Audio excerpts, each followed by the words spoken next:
scrap wood buttons and a whole lot of watermelon vibes. Yep, I'm calling this the juiciest DIY of summer. Hey everybody, Whitney with Girl Friday Crafts. Welcome to the Common Canvas YouTube collab.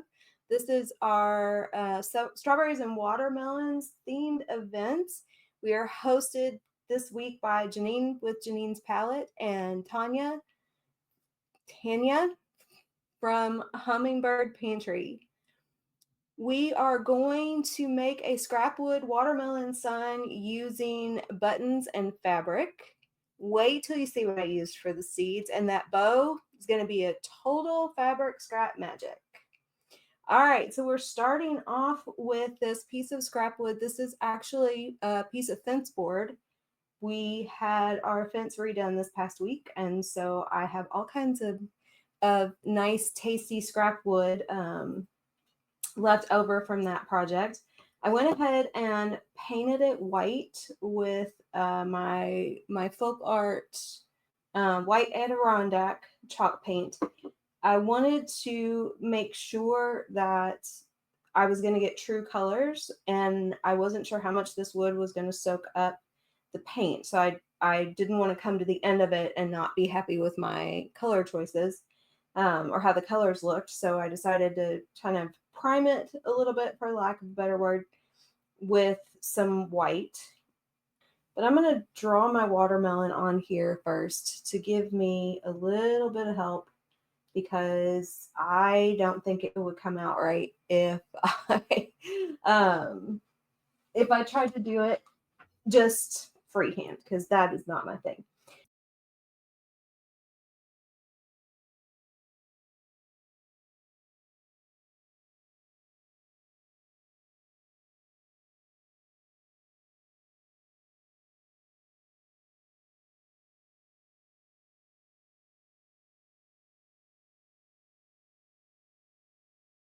Somewhat. Those pencil lines are a little hard to see with the wood grain, but see that a little bit. And I'm going to get an angled brush first. And then we're going to take this. So again, this is the deco art, folk art, home decor chalk paint in Spanish moss. I really did not want a bright green. We are gonna age this.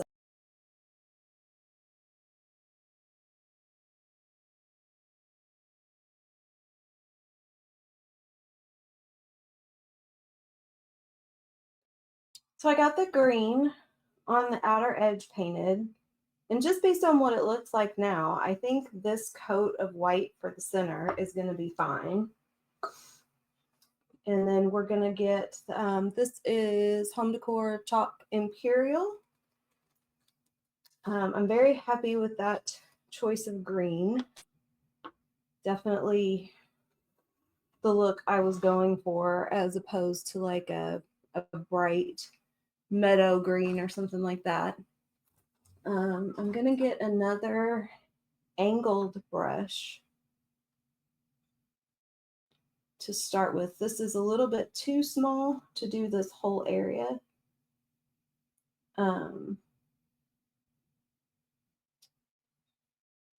But I'm going to use it to outline where the red goes.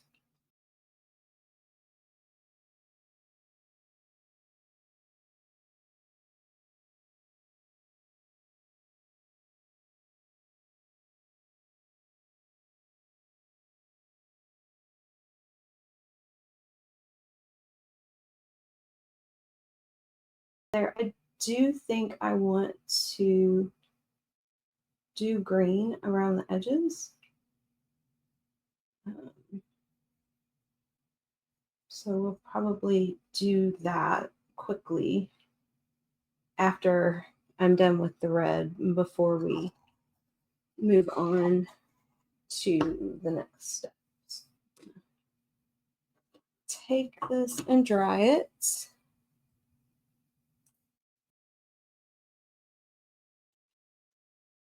So the watermelon's been painted.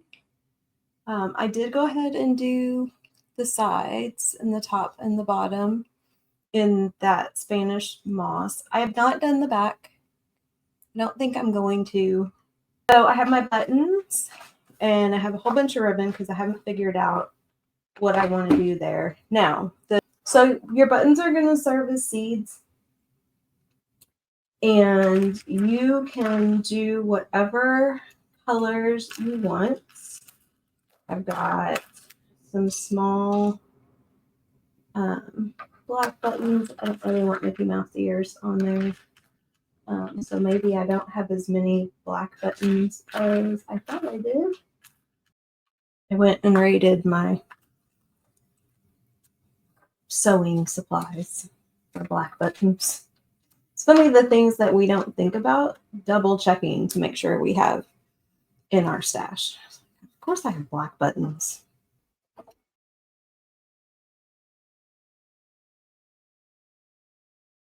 The little ones. And I have a whole bunch of different ribbon out because I'm not sure what I'm going for. The inspo. Oh, I forgot. Ooh, I forgot a step. Okay, we got to stop with the buttons.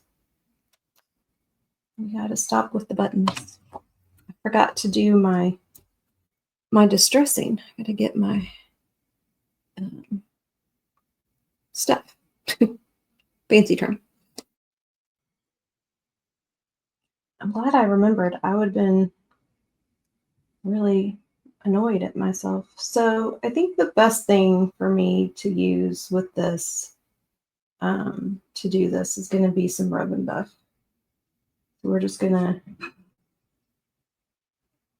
put it on with paintbrush.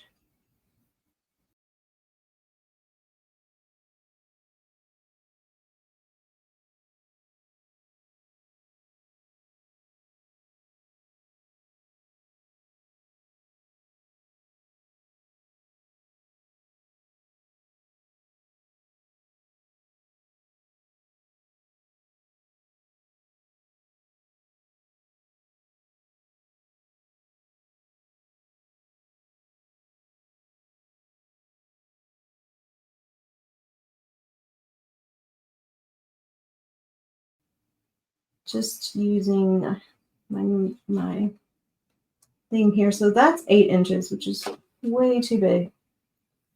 I think 6 inches as a starting off point is going to be good. Grab my scissors. So I'm using my grids and my ruler at the bottom of my mat here to kind of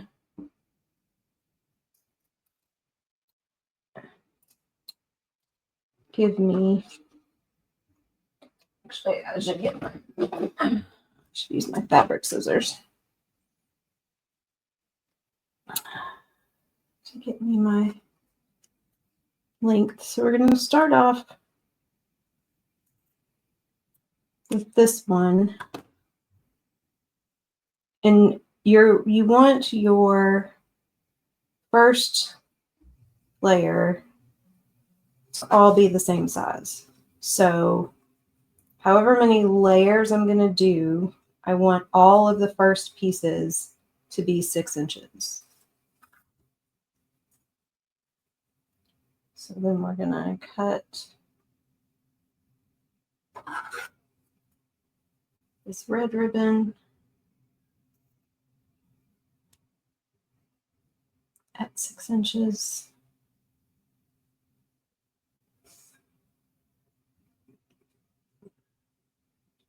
And I do want it kind of big and fluffy, so I'm probably going to do several layers so it'll look okay. That is nonsense. Okay, what did I do? Oh, those are 6.5 is what I did. I don't really measure. which is a problem. Okay, so let's get the right size. I mean, at the end of the day, that was really not that big of a deal. But you do want all of your pieces of ribbon in your layers to show.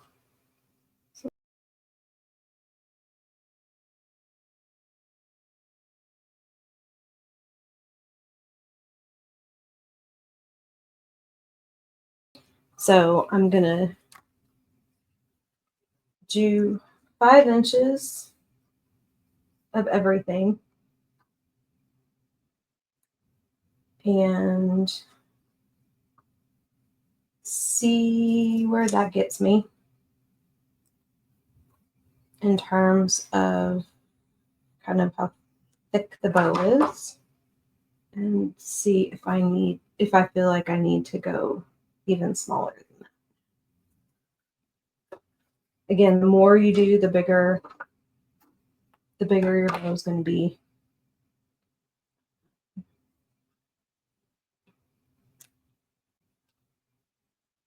You don't have to go down an inch every time. You can go a half an inch or, 3/4. Again, it really kind of depends. So that's something like if bows are new to you, just playing around with it is the best way to figure out what kind of preferences you have.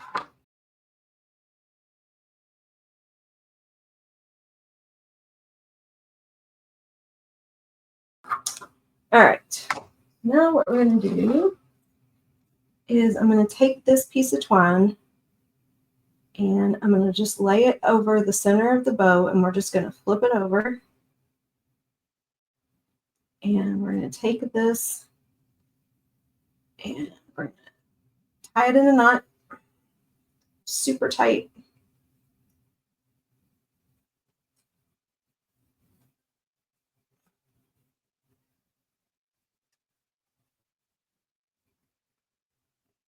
And then we're just going to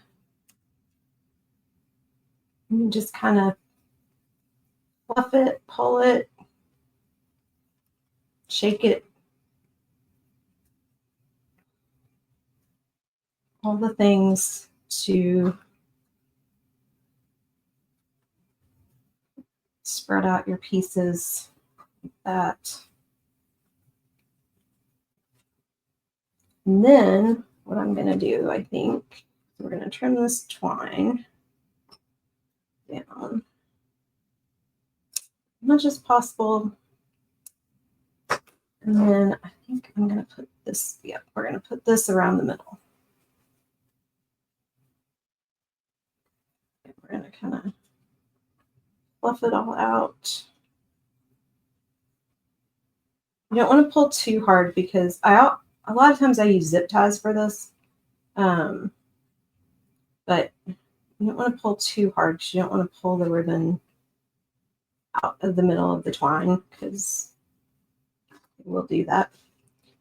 Turn my glue gun back on. All right, so what we're going to do is I need to trim this a little bit because it's a little long. But we're going to glue it down first. So we're going to take the end, we're going to take this ribbon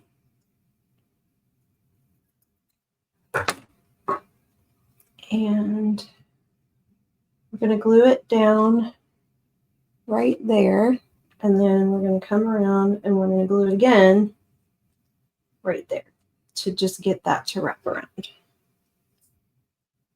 Glue gun heat up.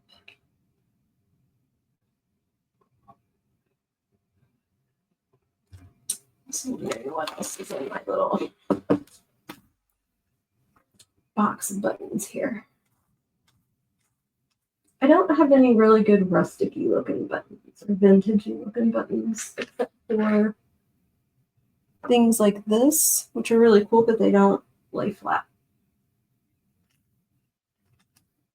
And that's not really the look I'm going for. I have these kinds of buttons, which I really like. I just feel like it's too much. That's cute. Okay. All right. First and foremost, ribbon. Let's get the bow done. Let's get the bow done. So put that there. Get my glue gun. And put some glue right there. And bring this over. You want to be real careful that you don't burn yourself.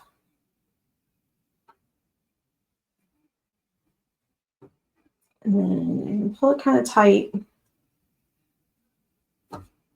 And kind of make sure the bow stays flat. You might have to fold the edge of the bow over so that you don't have any of it sticking up. But I think I trimmed this down enough that it should be okay.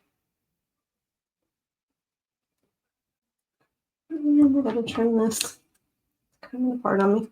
Yeah. Right.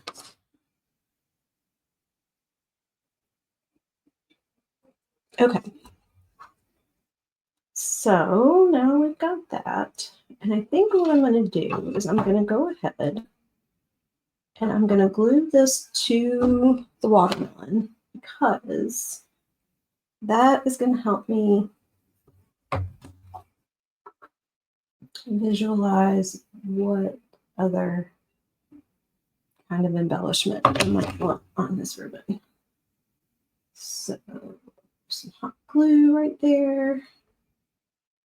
Push this down.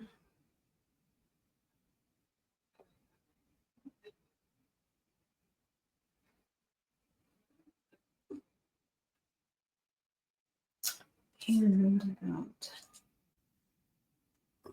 got glob of glue right there. See if I can get that off of there.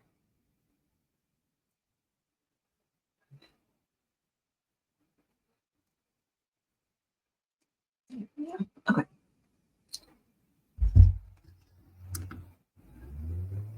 So while that is kind of drying, actually, you know what? I don't think I am going to cut these ribbon. I kind of like that the strings are like coming off the edge there.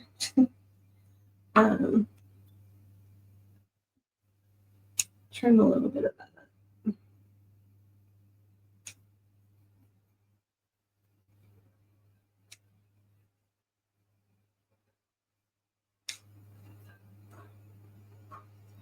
I think we're going to leave it the way it is.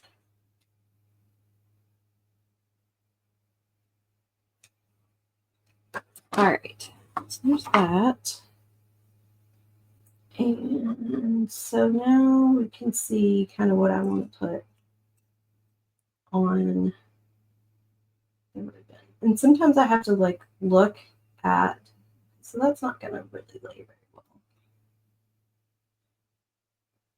Maybe there's that one. Now I do have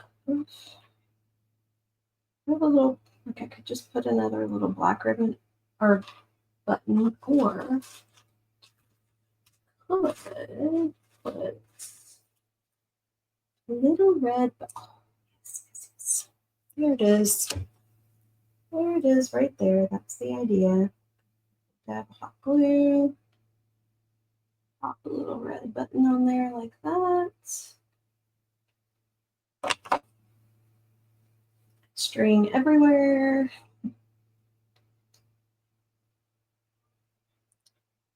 A little bit of much glue there. You're going to be able to see that.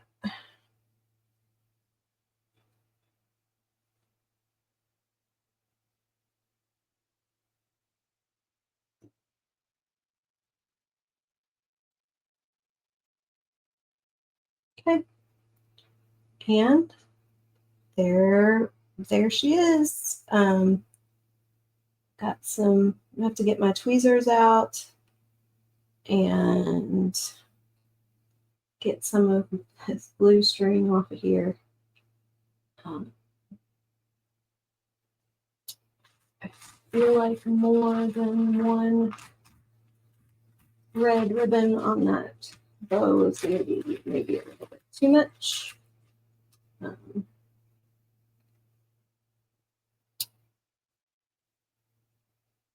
There we go. I don't really have a good, let's see if I can. I want you to be able to see it like upright, like it's supposed to be.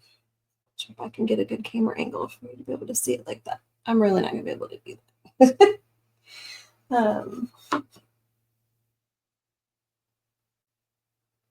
I'll put a picture of it at the end of the video. So there we go. There she is. Our little standing watermelon sign. All right. Thank you so much for watching. I hope you enjoyed the video. I'd love to know what you think about this project in the comments. Make sure that you keep going on the playlist, watch all of our other contributors' videos, like, comment, all the things. We really appreciate it. And we will be back with another collaboration in 2 weeks. Have a great night.